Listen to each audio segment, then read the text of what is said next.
하나님의 말씀 요한일서 5장 6절로 9절 말씀 오늘 함께 은혜 나누겠습니다. 요한일서 5장 6절로 9절 말씀입니다. 요한일서 이제 마지막 그 파트 3부에 해당하는 말씀이 5장 4절로 21절 말씀입니다. 5장 4절로 21절 말씀에는 앞서서 사도 요한이 기록한 우리 성도 이 요한일서를 통해서 성도의 하나님과의 그 사귐의 기쁨이 충만해지기 위한 목적을 가지고 이 요한서를 기록했는데, 우리가 하나님과의 사귐을 성도가 유지해 나가게 되면 결과적으로 이제 요한일서 5장 4절로 21절 말씀에 보면은 네 가지의 것에 열매를 맺게 된다라고 말씀하셨어요. 그 첫 번째 결과와 열매는 세상을 이기게 된다. 우리가 하나님과의 사귐을 유지해 갈 때 성도가 비로소 하나님과의 그 사귐, 즉 아가페의 영적인 그 사랑을 실행할 수 있게 됨으로 말미암아 세상을 이기는 그 이김을 갖게 된다라고 말씀하셨어요. 그래서 이 세상을 이긴 이김은 우리 예수님께서 죽음을 이기신 부활하신 그 부활의 생명으로 우리가 그 예수를 믿음으로 말미암아 믿는 성도들도 세상을 이기게 되고, 결국 우리가 그렇게 끊어내고 싶고 우리가 알면서도 짓는 죄가 고범죄라고 하는데, 이 고범죄라는 것은 내가 이건 하나님 기뻐하시지 않는다, 이건 하나님이 내가 행하는 것을 원치 않는다, 하나님이 이 길을 걸어가는 것을 하나님 기뻐하시지 않는다, 이 길이 죄인의 길이요 오만한 자의 길이요 악인의 길이요 망하는 자의 길이라는 것을 알면서도 그 길을 걸어갈 수밖에 없는 그 죄가 고범죄예요. 우리가 이러한 고범죄를 매일같이 짓고 사는데, 이러한 고범죄를 이기고 세상을 이기는 이김이 하나님과의 사귐을 통해서 오는 첫 번째 그 열매입니다. 그 두 번째 열매는 구원의 확신을 갖게 된다라고 5장 4절로 13절에 말씀하셨어요. 5장 6절로 13절에 그 6절로 13절 말씀 중에 9절 말씀까지만 오늘 우리가 함께 나눌 겁니다. 그래서 우리가 하나님과의 사귐에 있어서의 그 열매와 결과와 유익이라는 것은 우리의 구원을 확신하게 된다는 거예요. 우리가 오랫동안 신앙생활을 하게 되는 문제 중에 하나가 뭐냐면은 이 믿음의 이 영적인 권태기에 빠지게 된다는 거예요. 그러니까 부부 사이에도 이러한 권태기가 있는데, 하나님과의 영적인 사귐에 있어서 내가 예수를 믿는 자인지, 예수님을 정말 사랑하는 건지, 내가 믿음이 있는 건지, 정말 천국이 있는 건지, 예수님이 재림이 진짜 오는 건지, 이런 감각이 다 소망이 사라지고 그냥 하루살이 같이 매일 똑같은 삶을 살아야 되기 때문에 살아가는 이런 이 무감각한 영적인 신앙생활을 하기가 쉽거든요. 근데 우리가 하나님과의 사귐을 유지하는 성도의 두 번째 결과와 유익은 무엇이냐면 구원에 대한 확신이 점점 강해진다는 거예요. 구원에 대한 확신과 소망이 점점 확실해지는지, 구원에 대한 소망과 그 믿음이 천국도 없고 그냥 그저 매일매일 살아가는 삶의 고난에 묻혀서 정신 못 차리고 살아가는지를 우리 자신을 돌아보셔야 돼요. 삶의 고난이 있지만 삶을 살아가고 나이를 먹어갈수록 점점 하나님의 나라가 분명해지고 예수의 재림이 더 뜨겁게 기다려지고 천국이 확실히 기대되어지는 이러한 삶을 살고 있다면 우리가 예수님과의 영적인 그 사귐을 유지해 가는 성도라고 말할 수 있어요. 그러나 그 반대의 상태에 빠져서 매일의 삶의 고난에 치여서 천국이고 뭐고 잊어버리고 사는 삶이라면 하나님과의 사귐의 삶을 우리가 살고 있지 못하다라고 진단할 수 있는 거예요. 우리가 하나님과의 사귐을 계속 유지해 가게 되면 구원의 확신을 더 강하게 매일같이 가질 수 있습니다. 6절에 보면은 이는 물과 피로 임하신 이시니 곧 예수 그리스도시라. 물로만 아니요 물과 피로 임하셨고 증언하는 이는 성령이시니 성령은 진리니라. 아멘. 예수 그리스도께서 우리 믿는 성도들이 하나님과의 사귐을 유지해 갈 때 이 구원의 확신, 믿는 자에게 주시는 그 구원의 증거가 점점 강해지는데요. 그 증거는 무엇이냐면 6절에 예수 그리스도께서 물과 피로 임하셨다라는 증거예요. 우리가 무엇을 확신하게 됩니까? 우리가 믿음 생활을 하면 해 갈수록 무엇을 확신하게 되냐면 5절 윗절 말씀에 보면은 예수 그리스도께서 하나님의 아들이신 것을 확증하게 되는 거예요. 그 증거가 6절에 예수 그리스도께서 물과 피로 임하셨다라는 것이 증거예요. 예수 그리스도의 성육신은 물, 즉 베드로전서 1장 23절이나 에베소서 5장 26절 말씀에 보면은 이 물, 즉 말씀과 성령으로 우리가 중생, 죄 씻음을 받았다라고 말씀하신 그 근거를 통해서 예수님이 성육신 하셨을 때에 이 물로 임하셨다라는 것은 물은 말씀을 의미하는 거예요. 말씀으로 임하셨다. 즉 구약의 모세와 시편과 선지서들에서 예언된 그 말씀대로 구약의 예언대로 예수님께서 성육신 하셨고 그리고 피로 임하셨다라는 것은 속죄의 피를 입은 몸을 갖고 오셨다라는 거예요. 우리도 이 피를 입고 있는 몸을 갖고 있기 때문에 예수님께서도 이 피 있는 몸으로 이 세상에 사람의 몸을 입고 오셨다라는 것은 성령으로 잉태하셨기 때문에 죄 없는 속죄의 피를 있는 우리와 같은 몸을 입고 오셨지만 죄는 다만 없는 몸으로 오셨다는 거예요. 그래서 예수님께서 물과 피로 오셨다는 것은 성육신 하시되 하나님의 말씀대로 당신의 택한 자녀들의 죄를 용서하기 위한 속죄의 피를 입은 우리와 같은 육체를 입고 이 세상에 오신 하나님의 아들이시다. 그것이 바로 예수가 하나님의 아들이시다라는 증거라는 거예요. 예수님 그 자신이 하나님이시고 그리고 예수님이 우리를 속죄하시는 구주이신 것을 하나님의 아들이심을 증거하는 그 증거 자체가 예수 그리스도 자체가 증거라는 거예요. 뭐가 증거입니까? 우리를 위해서 말씀대로 오셨고 우리를 위해서 피 있는 몸으로 오셨다. 그래서 피 흘리시고 죽으셨다 부활하신 그 예수 그리스도가 하나님의 아들인 증거가 물과 피로 임하신 예수 그리스도 자체가 증거라는 거예요. 그뿐만이 아닙니다. 7절로 9절 말씀해 보면은 이 삼위일체 하나님 자체가 예수가 하나님의 아들이시다라는 이 메시지, 이 삼위일체 하나님의 메시지는 그거예요. 이 한 가지예요. 삼위일체 하나님이 성경을 통해서 우리에게 던져주시고 있는 메시지가 있어요. 그게 뭡니까? 예수가 하나님의 아들이시다. 그 증거는 뭐예요? 첫째, 예수님이 물과 피로 임하신 것이다. 이 메시지에 대해서 삼위일체 하나님 세 분이 증거하고 계시는데 동일하게 하나로 증거하고 계시는데 7절로 9절 말씀해 보면은 이렇게 말하고 있어요. 7절에 증언하는 이가 셋이니 증언하는 이가 몇이라고요? 셋.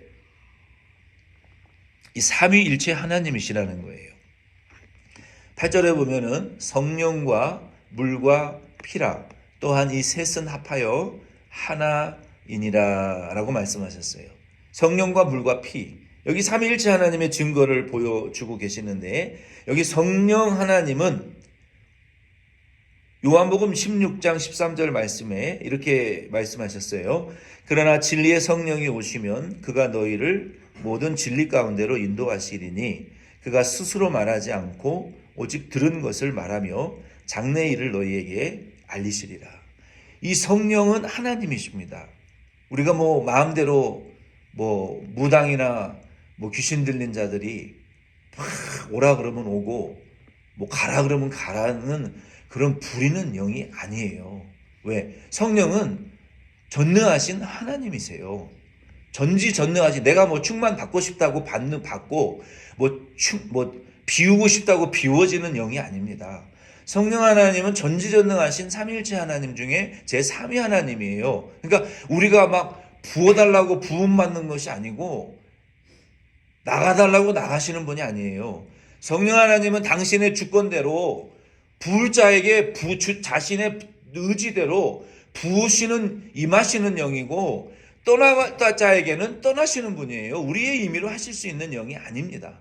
그 성령 하나님은 어떤 메시지를 우리에게 증거하시냐면 예수가 하나님의 아들이다. 당신의 택한 백성을 구원하기 위해서 말씀과 속죄의 피를 입고 죄 없이 오신 참 하나님, 참 사람, 하나님의 아들 구주가 예수가 바로 그 하나님의 아들이다라는 것을 하나님께로부터 들은 그 메시지를 증거하시는 영이 진리의 영이 성령 하나님이시라는 거예요. 그래서 예수가 하나님의 아들이시다라고 증거하는 그 두 번째 증인은 예수님 자신뿐만 아니라 예수님이 제2의 성자 예수님뿐만 아니라 성령 하나님이 예수가 하나님의 아들이신 것을 증거하시는 진리의 영이라는 거예요. 그리고 8절 말씀에 보면은 성령과 물과 피라 또는 이 셋은 합하여 하나라고 말씀하셨어요. 그러면 성령 하나님은 무엇을 증거하시는가? 6절 말씀에 예수 그리스도가 하나님의 아들인데 그는 물과 피로 임한 분이다 라고 하나님은 증거하신다는 거예요. 그리고 성자 예수님께서는 말씀대로 그리고 속죄의 피를 입고 오신 분이 바로 그 하나님의 아들 예수 그리스도다라고 우리 하나님께서는 증거하신다는 거예요. 그리고 그 구원을 계획대로 아들 예수 그리스도를 통해서 성취하셨고 그리고 이제는 성령 하나님을 통해서 교회를 통해서 그 일을 성취하신 일을 이제 마무리하고 계시는 성령 하나님의 역사를 성경을 통해서 우리에게 증거하신다는 거예요. 그러므로 우리가 하나님과의 이 사귐을 통해서 물과 피로 임하신 아들 예수 그리스도를 믿는 자가 세상을 이기는 자이고 그리고 그 아들 예수 그리스도를 통해서 우리가 하나님과의 사귐을 계속 유지해 나갈 때 예수 그리스도가 하나님의 아들이신 것과 이 삼위일체 하나님이 이 예수 그리스도가 하나님의 아들이시고 우리 믿는 자의 구주이신 것을 증거하는 이 확실한 증거를 통해서 우리 그리스도인들 성도들 안에 이 예수 그리스도가 하나님의 아들 되심에 대한 믿음이 더 분명히 확증되어져 나간다는 거예요. 자연스럽게. 9절 말씀에 보면은 만일 우리가 사람들의 증언을 받을진대 하나님의 증거는 더욱 크도다. 하나님의 증거는 이것이니 그의 아들에 대하여 증언하신 것이니라. 우리 하나님도 누구에 대하여 증거하시는 거예요? 성경 66권을 통해서 아들에 대한 증거를 하시는 거예요. 아들이 우리 믿는 자의 구주이고 아들을 믿는 자에게 영생이 있고 아들을 믿는 자에게 내가 죄사함의 권세도 주었고 아들에게 심판의 권세도 내가 주었다. 세상의 모든 권세도 주었다. 아들에게 모든 권세를 다 하나님이 맡기셨다라고 말씀하셨어요. 그래서 아들의 이름을 믿어야 죄사함을 받고 아들의 예수 그리스도의 이름을 시인해야 영생을 얻고 아들 예수 그리스도의 이름으로 천국도 가고 아들 예수 그리스도의 이름으로 부활도 하고 아들 예수 그리스도의 이름으로 천국에 우리가 들어가는 거예요. 그래서 하나님께서도 이 아들에 대한 증거를 하고 계시는 거예요. 그래서 이 삼위일체 하나님이 증거하시는 증거가 우리 그리스도인들에게는 사실 가장 크고 확실한 하나님이 우리 예수가 하나님의 아들이시라는 걸 증거하는 그 증언인 거예요. 우리가 일반 법정에서도 어떠한 사건의 증인을 세울 때 한 사람의 증인으로는 그 증거가 불충분합니다. 그런데 그 동일한 사건에 대해서 두 사람이 똑같은 증언을 한다? 이거는 확실한 거예요. 모든 재판에서 승소할 수 있어요. 그런데 세 사람이 동일한 사건에 대해서 똑같은 증언을 했다. 이것은 빼박이에요. 빼박. 부인할 수 없는 승소의 조건이 되는 거예요.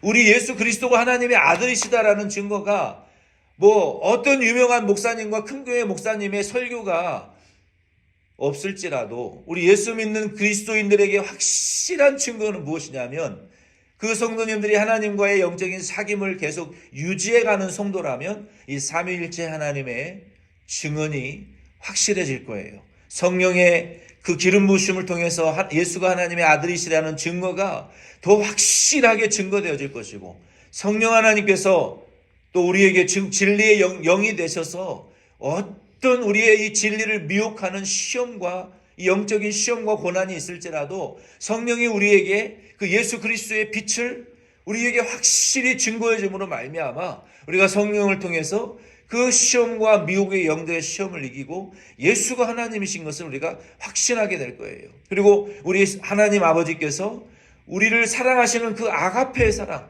예수 그리스도를 통해서 우리에게 부음받아 주시는 그 하나님의 영적인 사랑이 우리 안에 깊이, 그 아버지의 사랑이 우리 안에 깊이 체험하게 해 주실 거예요. 우리를 위로하심과 우리를 긍휼히 여기심과 자비로우신 그 아버지 하나님의 사랑이 우리에게 부어질 것이고, 선하고 신실하신 우리의 대제사장이신 예수 그리스도의 그 우리를 용납하시고 우리를 동정하시고 우리를 공감하시고 우리를 긍휼히 여기시는 그 예수가 하나님이시라는 그 깊은 영적인 사랑이 우리 안에 경험되어질 때 우리는 뭐 다른 어떤 사람의 증거가 사실은 필요 없어요.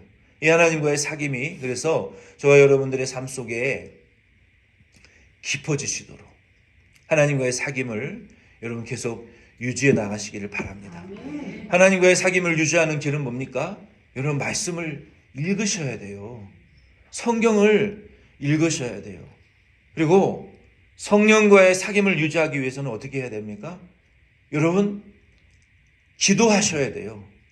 그리고 기도 가운데에 여러분의 신앙을 고백하시고 예수 그리스도의 사귐을 유지하기 위해서는 첫째 작업이 뭡니까? 죄사함을 받으셔야 됩니다. 회개하셔야 돼요. 내가 이 지적으로 정적으로 의지적으로 깊은 회개를 통감하셔야 돼요.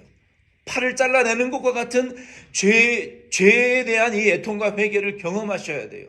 그리고 깊은 용서의 기쁨을 경험하셔야 돼요. 그리고 다시는 내가 오른눈을 빼내는 것처럼 죄를 짓지 않으리라 하는 이 결단의 체험을 예수님과 함께 회개의 체험을 하셔야 돼요. 그것이 이 삼위일체적인 사귐의 신앙생활이 여러분 유지될 때 죄에서 조금 떨어져 나갈 수 있어요. 그리고 하나님과의 사귐이 깊어지게 되는 것입니다. 그럴 때에 세상을 이기게 되는 것이고 그럴 때에 구원의 이 삼위일체의 확신이 우리 안에 강하게 확증되어져 나갈 수 있습니다. 주기도문으로 오늘 예배 마치겠습니다.